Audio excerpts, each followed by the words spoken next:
Hello बच्चों, क्या हाल चाल, कैसे हैं आप लोग? अच्छे हैं तो अच्छे रहिए, स्वस्थ रहिए, पढ़ते रहिए। तो जैसा कि जानते हैं कि बीकॉम वालों का एग्जाम, सेमेस्टर वालों का एग्जाम स्टार्ट होने वाला है। तो आज हमारा जो लेक्चर है वह बीकॉम के लिए है। और ध्यान दीजिएगा, बीकॉम में बिजनेस स्टैटिक्स अर्थात व्यवसायिक सांख्यिकी का ये एमसीक्यू क्वेश्चंस जाएगा। ध्यान दीजिएगा, इसे कई पार्ट में मैंने डिवाइड किया है, क्योंकि बिजनेस स्टैटिक्स का जो इंपॉर्टेंट क्वेश्चन है, ध्यान दीजिएगा, 25-25 क्वेश्चन को डेली आपको कराएंगे। डेली का मतलब है कि दिन में हो सकता है 2 बार भी चला जाए, 3 बार भी चला जाएगा। जब भी समय मिलेगा आप लोग को 25-25 क्वेश्चन कराएंगे, क्योंकि एक बार लंबा क्वेश्चन कराने में थोड़ा सा दिक्कत होता है और आपको पढ़ने में भी दिक्कत होगी। तो 25-25 क्वेश्चनों का सीरीज बेहतर रहेगा। तो मॉडल पेपर हमारा जो सीरीज नंबर है 1, ठीक ना, व्यवसायिक सांख्यिकी का है। और ये ध्यान दीजिएगा, सारे पेपरों का आप लोग का एमसीक्यू जो इंपॉर्टेंट क्वेश्चन है, जो ध्यान दीजिएगा एक और चीज कि जो ये क्वेश्चंस हैं ये पिछले एग्जाम में कुछ आए हुए हैं और कुछ नए क्वेश्चंस हैं। तो दोनों क्वेश्चनों को मर्ज करके किया गया है। तो आप लोग जल्दी से तैयार हो जाइए, ठीक है। और हम लोग क्वेश्चन स्टार्ट करते हैं, लेकिन उससे पहले एक चीज और मैं कहना चाहूंगा कि वीडियो कम से कम लाइक तो कर दिया करिए और अपने फ्रेंडों में भी शेयर कर दिया करिए। साथ में जिन बच्चों को हमसे जुड़ना है तो हमारे व्हाट इस वीडियो के डिस्क्रिप्शन बॉक्स में एक हमारे व्हाट्सएप चैनल का लिंक दिया गया है, वहां से क्लिक करके हमारे व्हाट्सएप चैनल को ज्वाइन कर सकते हैं, ताकि किसी भी तरीके का नोटिफिकेशन वगैरह हो वो आपको आसानी से मिल जाए। तो आइए शुरू करते हैं हमारा बिजनेस स्टैटिक्स का लेक्चर नंबर 1। चूंकि बिजनेस स्टैटिक्स में एक ही पेपर हो रहा है, क्योंकि पहले हम लोग का 2-2 पेपर हुआ करता था, लेकिन इस साल से बिजनेस स्टैटिक्स का एक ही पेपर होगा, इसका कोई दूसरा पेपर नहीं होगा, ठीक है। हर यूनिवर्सिटी के लिए इंपॉर्टेंट है, यहाँ पे एमसीक्यू क्वेश्चन चल रहा है। बीकॉम के अलावा जो कॉम्पिटिटिव हमारे एग्जाम्स हो रहे हैं उसमें यदि बिजनेस स्टैटिक्स का सिलेबस है, बिजनेस स्टैटिक्स ही नहीं, सारे कॉमर्स के पार्ट का चलेगा। तो जो भी आपके सिलेबस में है उससे रिलेटेड ये एमसीक्यू आप पढ़ सकते हैं। ध्यान दीजिए, लेक्चर नंबर हमारा फर्स्ट एमसीक्यू। आइए शुरू करते हैं। आप भी साथ में लगाते रहिएगा, लगाएंगे तो थोड़ा सा आप लोगों को, क्योंकि अब एग्जाम तो बहुत नजदीक है। तो सबसे पहले है सांख्यिकी शब्द के जन्मदाता, जो हमारे स्टैटिक्स है। स्टैटिक्स के भाई जन्मदाता कौन है, फादर ऑफ स्टैटिक्स किसे कहा जाता है? तो ऑप्शन में दिया गया है मार्शल, गॉटफ्राइड एकेनवाल और गाल्टन और बाउले। सोच के बताइए कौन से ऑप्शन सही होगा इसमें से। तो भाई ऑप्शन नंबर बी सही होगा। सांख्यिकी के जो जन्मदाता है गॉटफ्राइड एकेनवाल है, ठीक ना। आगे बढ़ते हैं।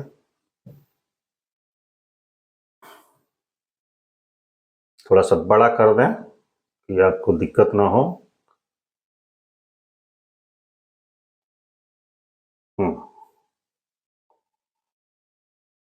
और थोड़ा छोटा कर दे रहा। ध्यान दीजिए, सेकंड क्वेश्चन लिखा है सांख्यिकी शब्द का अर्थ लिया जाता है। स्टैटिक शब्द का अर्थ कहां से लिया जाता है? तो भाई स्टैटिक शब्द का अर्थ बहुवचन से, एक वचन से, एक वचन और बहुवचन से, और इनमें से कोई नहीं। सोच के बताइए किससे लिया जाता है। सांख्यिकी शब्द का जो अर्थ है वो आपका एक वचन और बहुवचन दोनों से लिया जाता है, ठीक है। नेक्स्ट क्वेश्चन, थर्ड नंबर हमारा क्वेश्चन है, क्योंकि प्रैक्टिस के लिए है, जरूर कुछ ना कुछ आपके क्वेश्चनों का हेल्प मिल जाएगा। सांख्यिकी शब्द का सर्वप्रथम प्रयोग किया गया, भाई जो हमारी स्टैटिक्स है, स्टैटिक्स का पहली बार यूज कब किया गया था? 1741 में, 1749 में, 1700 ये दोनों 1759 में, 1749 में और 1769 में। सोच के बताइए कि सांख्यिकी शब्द का प्रयोग सर्वप्रथम कब किया गया था, बताइए। 1749 ईस्वी में। आगे बढ़ते हैं। ये भी ध्यान दीजिएगा, जो भी ये क्वेश्चंस हैं सब मिक्स क्वेश्चंस हैं। मिक्स क्वेश्चन का मतलब है आपके स्टैटिक्स में जहां से जरूरत की चीजें हैं, जो हमारी इंपॉर्टेंट हैं, वो सारी चीजें इसमें हैं।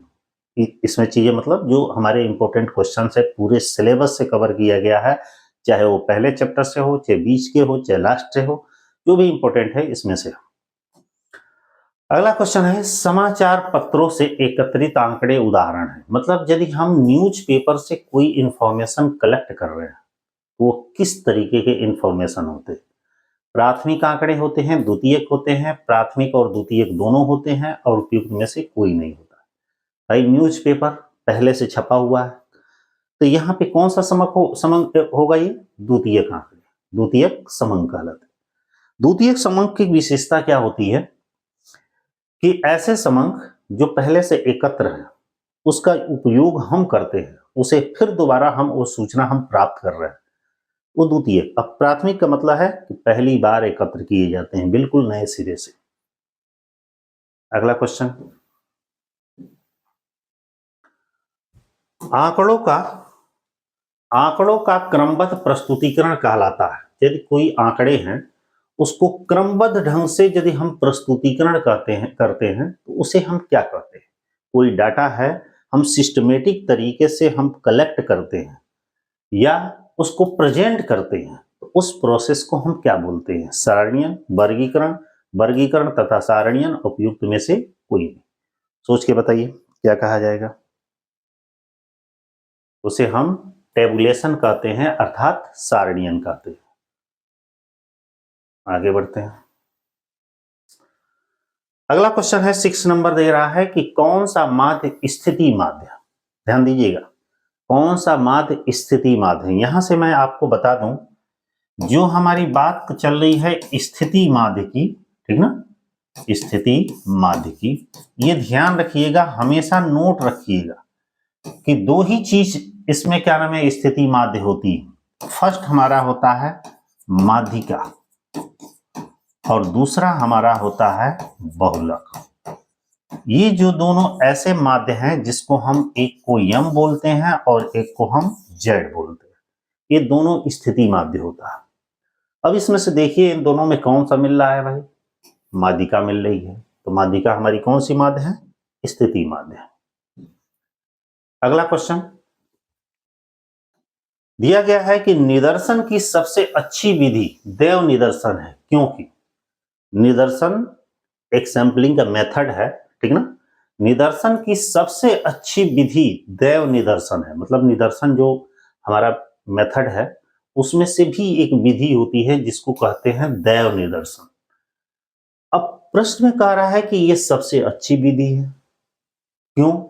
उसके पीछे रीजन दे रहा है कि यह कम खर्चीली है, दूसरा इसमें समय कम लगता है, इसमें परिश्रम कम लगता है, इकाइयों का चुनाव पक्षपात से मुक्त रहता है। इन चारों में से कौन सा ऑप्शन आपको सही दिख रहा है?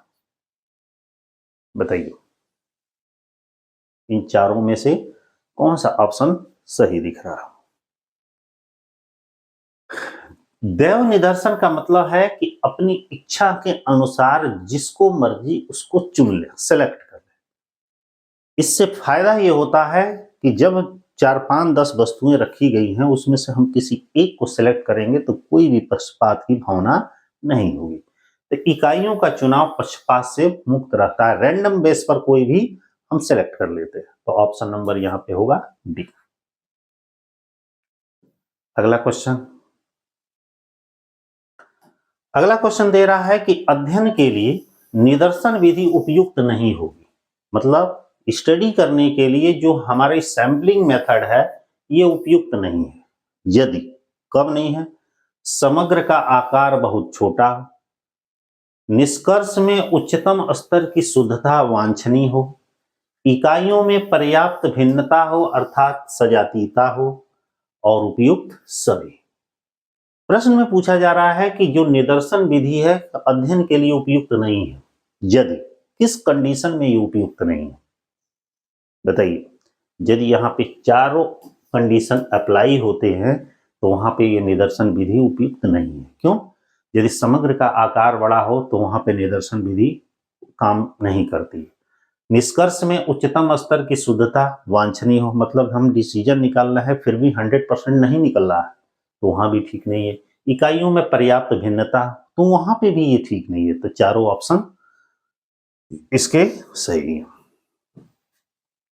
अगला क्वेश्चन दे रहा है कि सांख्यिकी विधियों के विकास में अधिकतम योगदान है, जो हमारी स्टैटिकल मेथड्स है उसके विकास में अधिकतम योगदान है किसका है? व्यवसायियों का, अर्थशास्त्रियों का, गणितज्ञों का, वैज्ञानिकों का। सोच के बताइए किसका होगा भाई। सांख्यिकी जो है किससे रिलेटेड है? गणित से रिलेटेड है, तो गणितज्ञों का सबसे ज्यादा कंट्रीब्यूशन है, योगदान है। अगला बढ़ते हैं। ध्यान दीजिए, झूठ 3 प्रकार के होते हैं, ये तो सुने होंगे। झूठ 3 प्रकार के होते हैं, एक का नाम है झूठ, एक का नाम है सफेद झूठ, और एक का नाम है समक। प्रश्न में पूछा जा रहा है, ये स्टेटमेंट दिया गया है किसके द्वारा दिया गया? ऑप्शन है लागार्डिया, डिजराइली, हैटलहैप और इनमें से कोई नहीं। तो भाई ये डिजराइली का एक कथन है, उनकी एक परिभाषा दिया गया है कि झूठ जो समंक होते हैं, अर्थात जो झूठ होते हैं स्टैटिक्स में, वो 3 टाइप के होते हैं। तो ऑप्शन नंबर बी सही। फिर यहाँ पे पिछले क्वेश्चन से रिलेटेड है क्वेश्चन, सांख्यिकी विधियों का विकास सबसे अधिक योगदान रहा। ये तो क्वेश्चन बताने की जरूरत ही नहीं है, ये रिपीट हो गया संयोग से। तो 11वां नंबर क्वेश्चन सेम रिपीट है पिछले क्वेश्चन से। अगला क्वेश्चन 12 नंबर क्वेश्चन है, कुछ क्वेश्चन रिपीट भी हो सकते हैं। सांख्यिकी है, सांख्यिकी क्या कर सकती है? कुछ भी सिद्ध नहीं, कुछ भी सिद्ध, किसी का भी खंडन, न सिद्ध न खंडन, इनमें से कोई नहीं। बताइए सांख्यिकी क्या कर सकती है? स्टैटिक्स हमारे क्या कर सकते हैं? स्टैटिक्स जो हमारी होती है वो हम कुछ भी सिद्ध कर सकती है, कुछ भी प्रूफ कर सकती है। मैथमेटिकल जो हमारे होता है, मैथमेटिक्स होता है, वो किसी भी तरीके से कोई भी डाटा दिया गया है, किसी भी फार्मूले पे कुछ भी प्रूव कर सकता है।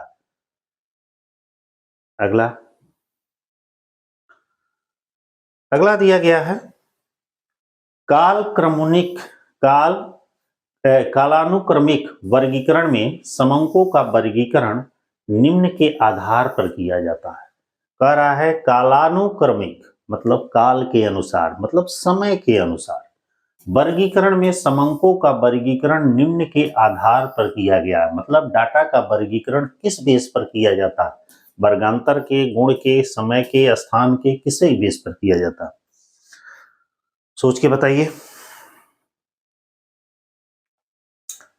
नाम है कालानुक्रमिक, माने समय के आधार पर, तो आंसर समय ही होगा ना। अगला क्वेश्चन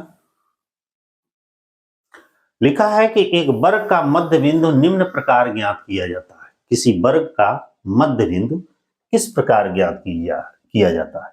मान लीजिए कि हमारा एक क्लास दिया गया है, क्लास मान लीजिए 40 से हमारा 50 ही दिया गया है। अब इसका एम भी मतलब मध्य बिंदु कह रहा है, कैसे ज्ञात किया जाएगा? फार्मूला यही होता है, एम भी equal to L1 plus L2 upon 2, यही होता है। तो यहाँ ऑप्शन दिया गया है, ध्यान से देखिएगा।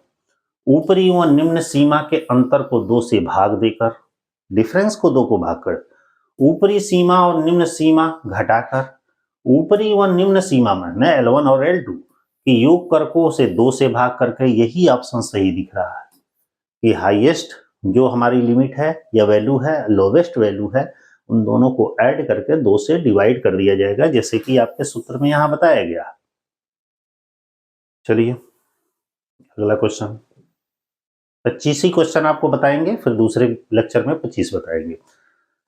ऐसे ऐसे कई लेक्चर्स आपके जाएंगे, ठीक है। केंद्रीय सांख्यिकी संगठन की स्थापना का वर्ष है, मतलब एक नाम है संस्था का CSO, सेंट्रल स्टैटिकल ऑर्गेनाइजेशन। इसकी स्थापना कब की गई? 1947, 1950, 1951, 1961? सोच के बताइए कब की गई थी, कब की गई थी? 1951 में। आप भी कमेंट करते रहिएगा कब कब किया गया था। न्यायादर्श प्रतिनिधि होता है, लिखा है न्यायादर्श प्रतिनिधि होता है। न्यायादर्श माने सैंपल। समग्र का होता है, अनुसंधान का होता है, समंक का होता है, इनमें से कोई? सोच के बताइए किससे होता है? जो सैंपलिंग जो प्रतिनिधि है वो पूरे समग्र का होता है, न कि किसी एक का। अगला, ये बहुत ही अच्छा क्वेश्चन है। सांख्यिकी औसतों का विज्ञान है, यह कथन किसका है? मतलब एक परिभाषा दिया गया है कि स्टैटिक्स को औसतों का विज्ञान कहा गया। ध्यान दीजिएगा, एक ही परिभाषा है। सांख्यिकी माध्य का विज्ञान है, सांख्यिकी औसतों का विज्ञान है, सांख्यिकी और में केवल गणितीय क्रियाएं की जाती है, सांख्यिकी गणनात्मक क्रिया है, ठीक ना। सांख्यिकी माध्यमों का विज्ञान है। ये सारी चीज डॉक्टर बाउले के द्वारा की गई। ये प्रश्नावली से क्वेश्चन है कि एक अच्छी प्रश्नावली के, उत्तम प्रश्नावली के कौन कौन से गुण हैं। उत्तम प्रश्नावली में गुण क्या होना चाहिए? सरल व स्पष्ट प्रश्न होना चाहिए, प्रश्नों की अधिकतम संख्या होना चाहिए, तो गलत है पूरा। वर्जित प्रश्नों को होना चाहिए, ये भी गलत है। उचित क्रम में न होना चाहिए, ये भी गलत है। पहला ही हमारा सही है। उत्तम प्रश्नावली के गुण होते हैं कि प्रश्न सरल और स्पष्ट होने चाहिए। अगला अगला हमारा क्वेश्चन है कि द्वितीयक समंकों का, अब द्वितीयक समंकों का क्या होता है पढ़ते हैं। सावधानी पूर्वक समीक्षा के उपरांत प्रयोग करना चाहिए। मतलब जो द्वितीयक समंक है उसका सावधानी पूर्वक पहले समीक्षा करना चाहिए, फिर उपयोग करना चाहिए। क्या यह सही है? कभी प्रयोग नहीं करना चाहिए, भाई ये तो पूरा गलत है। यदि प्रयोग किया जाता है तो किसी सावधानी की आवश्यकता नहीं है, ये भी गलत है और ये तो गलत ही है। तो सही आंसर आपका क्या होगा भाई? पहला ही आंसर सही दिख रहा है, ऑप्शन नंबर ई। अगला क्वेश्चन, अगला क्वेश्चन है हमारा कि महत्वपूर्ण सांख्यिकी विधियां। सांख्यिकी की महत्वपूर्ण विधियां कौन है? समंकों का संग्रहण, समंकों का वर्गीकरण, समंकों का सारणीयन, उपयुक्त सभी। भाई सांख्यिकी जो मेथड्स हैं उसमें ये सारी चीजें आ जाएंगे, ऑप्शन नंबर डी सही। ये देखिएगा, एक डेफिनेशन है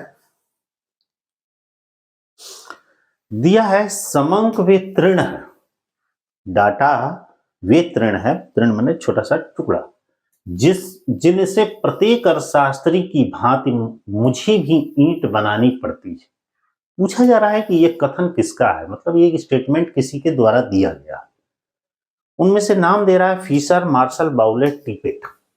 बता सकते हैं कि इनमें से किसके द्वारा ये कहा गया है? तो ये प्रोफेसर मार्शल के द्वारा दिया गया है, ऑप्शन नंबर बी सही। अगला क्वेश्चन, निम्न में से प्रकाशी स्रोत नहीं है, बताइए। कह रहा है निम्न में से प्रकाशी स्रोत नहीं है। प्रकाशी स्रोत का मतलब है, यहां आपको थोड़ा सा बता दें, समंकों को दो भागों में बांटा गया, प्राथमिक समंक, द्वितीयक समंक। जो द्वितीयक समंक है उसके दो पार्ट है, प्रकाशी स्रोत और प्रकाशी स्रोत। प्रकाशी स्रोत का मतलब है कि जिसका प्रकाशन कराया जाता है, और अप्रकाशित स्रोत जिसका प्रकाशन नहीं कराया जाता है। वही प्रश्न में पूछा जा रहा है, प्रकाशित स्रोत नहीं है भाई, पत्र पत्रिका तो प्रकाशन होता ही, इंट्रानेट, इंटरनेट, इनमें से कोई नहीं। सोच के बताइए भाई कौन सा ऑप्शन होगा। इंटरनेट पे तो छपा ही छपा रहता है, पत्र पत्रिका पे छपा ही रहता है, इंट्रानेट इसका ऑप्शन होना चाहिए, ठीक ना। अगला, अप्रत्यक्ष मौखिक अनुसंधान विधि के गुण है। अप्रत्यक्ष मौखिक अनुसंधान, जैसे प्राथमिक समंकों का जब संकलन किया जाता है तो प्रत्यक्ष अनुसंधान द्वारा, अप्रत्यक्ष अनुसंधान द्वारा, या प्रत्यक्ष रूप से जाकर, या सूचना के माध्यम से, या मौखिक रूप से, कैसे भी डाटा कलेक्ट किया जाता है। तो यहाँ पूछा जा रहा है अप्रत्यक्ष मौखिक अनुसंधान विधि के गुण है, माने जो इनडायरेक्टली केवल बातचीत करके रिसर्च किया जाता है। मितव्ययी, सरल, विस्तृत क्षेत्र के लिए उपयोगी, उपरोक्त सभी। सही ऑप्शन क्या दिख रहा है आपसे, बताइए। जो इनडायरेक्टली बातचीत करके हम रिसर्च करते हैं तो वो हमारे लिए कम खर्चीली भी है, सिंपल भी है, और जहां एरिया बड़ा होता है वहां के लिए उपयोगी है, इसलिए ऑप्शन नंबर डी सही है। अगला 24 नंबर क्वेश्चन, प्रयोग करते समय द्वितीयक सामग्री में निम्न गुण की उपस्थिति देख लेनी चाहिए। अब यहाँ पे कह रहा है कि जब द्वितीयक सामग्री का या द्वितीयक समूहों का हम प्रयोग करते हैं तो उस समय उसमें निम्न गुण को देख लेना चाहिए कि वो विद्यमान है या नहीं। अब कौन कौन से गुण हैं उसके बारे में जानते हैं। विश्वसनीयता, उपयुक्तता, पर्याप्तता, सभी। तो सही आंसर है उपयुक्त सभी। और लास्ट हमारा 25वां क्वेश्चन है इसमें का कि निम्नलिखित में से जिस पर सांख्यिकी अनुसंधान में विचार किया जाता है वह है। निम्न में से जिस पर सांख्यिकी अनुसंधान में विचार किया जाता है वो क्या है। समस्या की परिभाषा, अनुसंधान के उद्देश्य, सूचना के स्रोत, उपयुक्त सभी। सोच के बताइए क्या है भाई, उपयुक्त सभी। क्योंकि सांख्यिकी अनुसंधान में जो हम विचार करते हैं ये समस्या की परिभाषा के विषय में विचार करते हैं, अनुसंधान के उद्देश्य के बारे में करते हैं, सूचना के स्रोत के बारे में करते हैं। सारा ही ऑप्शन सही है, इसलिए ऑप्शन नंबर डी। तो ये हमारा पहला लेक्चर। ज्यादा का बड़ा लेक्चर नहीं मैं प्रोवाइड करूंगा, केवल आपको 25 क्वेश्चंस का, ठीक ना, पार्ट 1, पार्ट 2, पार्ट 3, 4, 5 करके आपको क्वेश्चंस प्रोवाइड करेंगे। ठीक है, तो आप लोग इसे अच्छे से पढ़िएगा, एक बार, दो बार, तीन बार रिवीजन कर लीजिएगा, और वीडियो को अपने फ्रेंडों में शेयर करना बिल्कुल ना भूलिएगा, साथ में लाइक भी दबा दीजिएगा। ठीक है, ओके, फिर मिलते हैं जल्द ही दूसरे लेक्चर में, फिर 25 क्वेश्चन के साथ। बाय।